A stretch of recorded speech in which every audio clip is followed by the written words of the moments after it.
In the vast and crooked landscape of PC gaming, few titles have demonstrated the enduring appeal and creative potential of Garry's Mod. There are games that define genres, games that break sales records, and then there's Garry's Mod, a game that did both while being a mod that nearly did not become a game at all. But there never was another GMod, unless you count Roblox, which we'll discuss later, Bone Labs, which... come on, buddy. Or the unreleased but upcoming S and Box by the creator of Garry's Mod, which he describes as GMod's spiritual successor. But the next GMod isn't just about Source 2 or calling your game the next GMod. It's about the cultural influence that GMod had, both on Steam but also on gaming at large. And before talking about the next GMod, we have to ask, what made GMod so successful? First, 20 million copies sold on Steam, more than even Half-Life 2 and the entire Necopara series combined.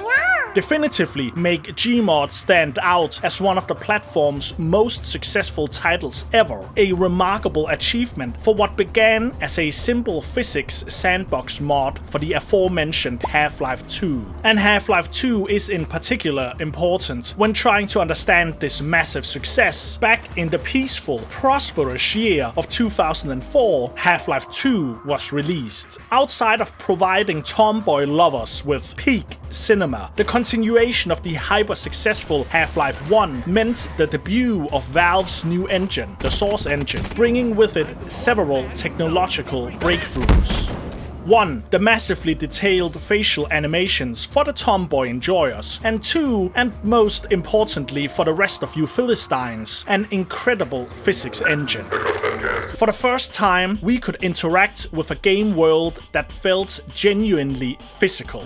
Barrels rolled realistically, objects stacked and tumbled realistically, and in a stroke of genius on Valve's part, unheard of until they expertly succeeded in getting kids hooked on gambling lore circumventing loot boxes in Counter-Strike, they gave us the iconic gravity gun, which let you manipulate the environment in ways that feel almost as magical as pulling a factory new knife skin from a case. Remember kids, quitters quit, winners win, and losers are only winners who stop too soon. It is a way to get rich quick, it is a way to get yourself out of any fucking low parts of your life. It will put you in a fucking rich part of life. Get it twisted, this is financial advice. But I digress. Unfortunately, Half-Life 2 was still a linear shooter, its physics serving only the Gordon Freeman glazing narrative, as well as Valve striving to always push the gaming tech ante rather than existing for its own sake. Garry's Mod, GMod, tore down those guardrails entirely. Started as a mod by Garry Newman, who was unsatisfied with the tools available to play around with in Source,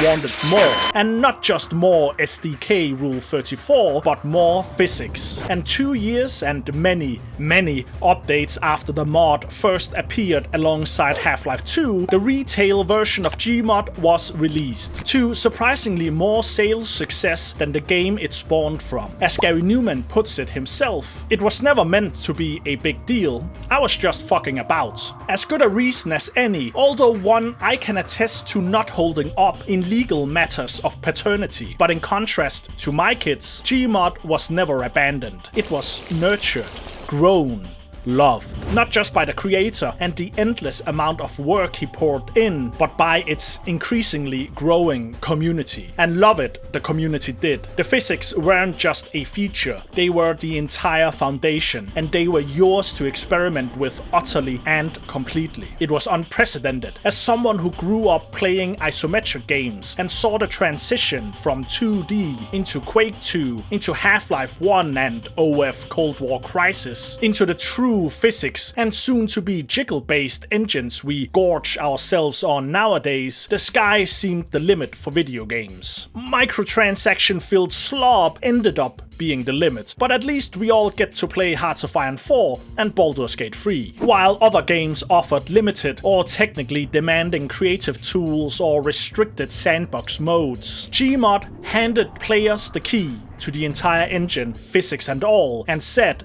fuck about. The physics gun and tool gun are iconic precisely because they represent pure, unfiltered creative freedom built on a genuinely impressive physics engine. At least for its time. But physics alone don't explain GMod's longevity or its staggering financial and, let's be honest, cultural success. Since Garry's mod was a mod, shocking revelation, something genius but almost incidental occurred. It incorporated source assets. First from Half-Life 2 of course, then from every single Source engine game. Half-Life 2's Combine Soldiers, Counter-Strike Source's maps, Team Fortress 2 models, and so on and so on. If you owned it, GMod could use it. And if you didn't own it, well, there were other ways about it. For GMod, there was no need to construct a library of assets from the bottom up, although trust the community to do it anyway to greater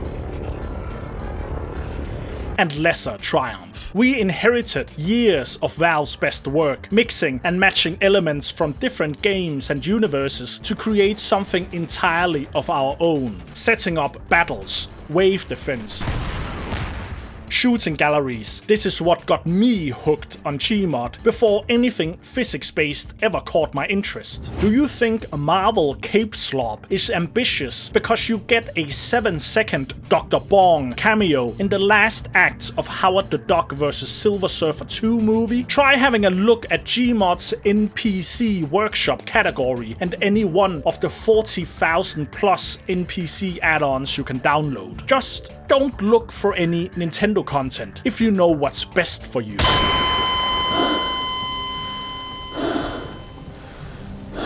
Rise and shine, Mr. Freeman. And it's not just NPCs the Gmod community occupy themselves with. To go a step beyond models and skins, Source Engine's integration with Lua scripting proved to be a masterstroke. Not that kind. Lua, a lightweight scripting language, and the Freta coding framework in the early days proved to be approachable and accessible enough for the non-programming inclined hobbyists to learn, which democratized mod and add-on creation in a way few games have achieved. The result, a perpetual content machine that has run for well over a decade without slowing down.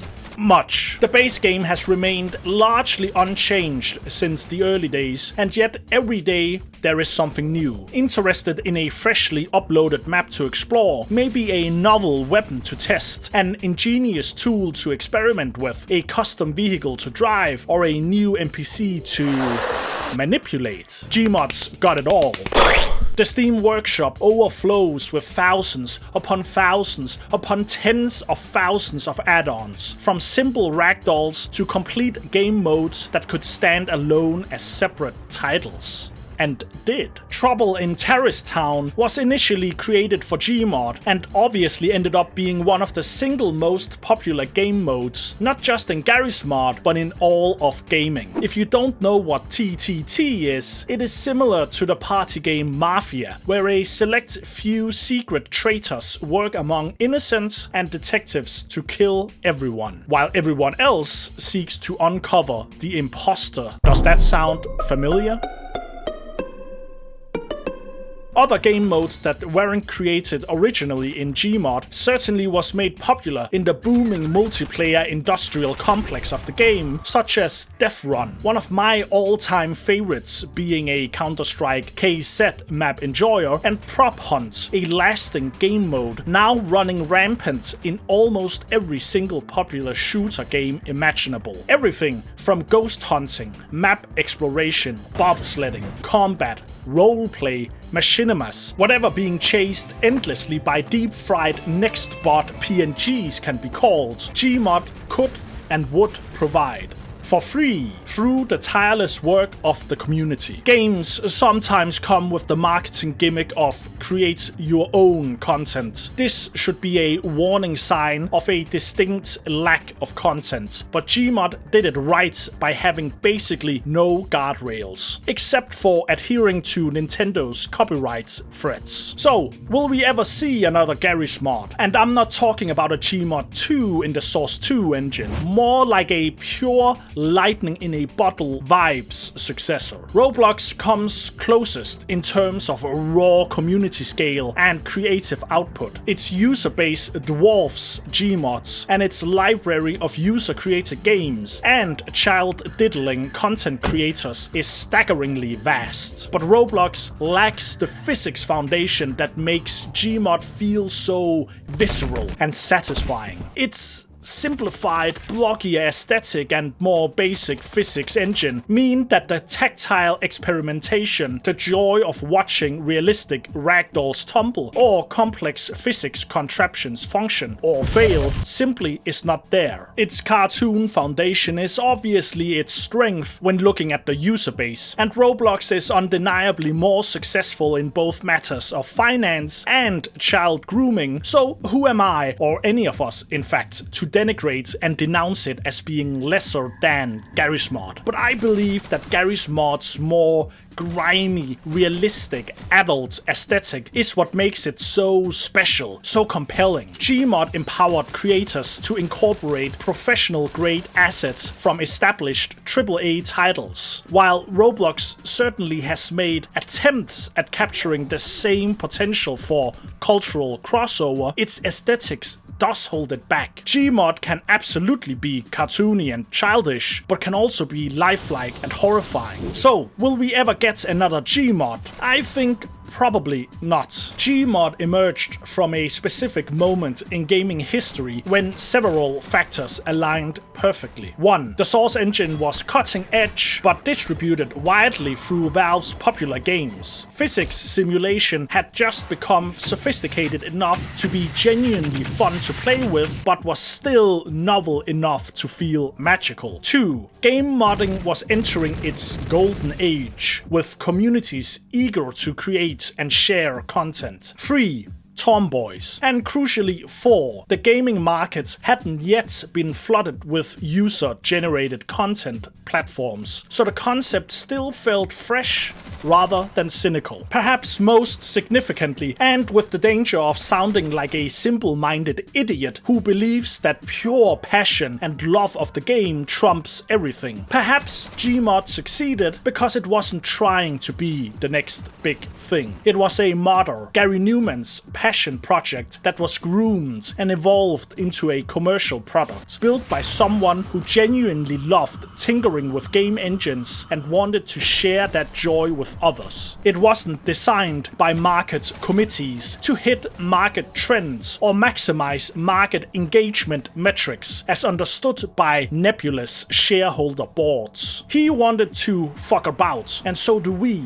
still even to this day. Perhaps the better, more salient question is whether we need a new Garry's Mod. GMod still exists, still functions, still thrives. Even now, there are ever new maps to explore, and a content library so vast that GMod YouTubers never have to go hungry. Sometimes, the best thing a game can do is simply give the players the tools and get out of their way. And sometimes, it's building a system that dodges anti-gambling legislation and makes you stinking rich.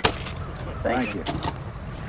Now watch this drive. Alright, that was a video. Do me a solid and like and comment for the good old algorithm. Subscribe for more cromulent videos to come, and check out my support links in the bio for a free Patreon video. Check out my channel for more WEF certified videos, or some of my former videos on the screen right now. I recommend my video on the grand strategy game Hoi 4 and whether or not you can learn real history from it. Stay frosty.